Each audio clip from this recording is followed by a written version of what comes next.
This morning, what does Phoenix know that we don't? Nashville leaders just returned from a trip there, a 3-day trip. The mission, learn how to best run a successful growing city. Peyton Kennedy's downtown Nashville explained what Music City took away from that moment.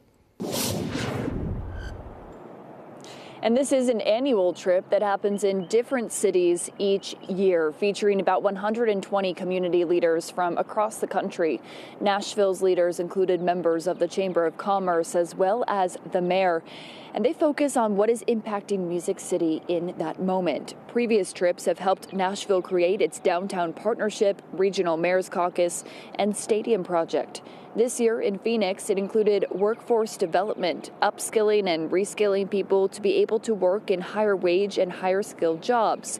Nashville does have about 70,000 job openings, and there's a need for qualified candidates to fill those openings. So they looked at Phoenix's community colleges with apprentice and certification programs and ways to get residents to and from opportunities. So that leads us to their next focus, transit, as Phoenix recently went through a similar referendum to get dedicated transit funding, similar to what Nashvillians will see on the ballot this November. I think one of the most important things we learned was the way they undertook the process. That is, it was very much a community-oriented process with lots of community engagement.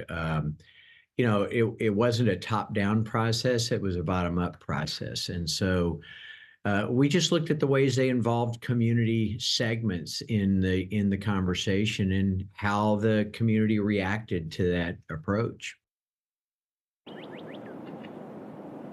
The president of the Chamber of Commerce, who you just heard from, says it's an intensive, long 3-day process. Everyone involved pays their own way to get there, and they all have the shared goal of making Nashville a better place. Live in Nashville, Peyton Kennedy, News 2.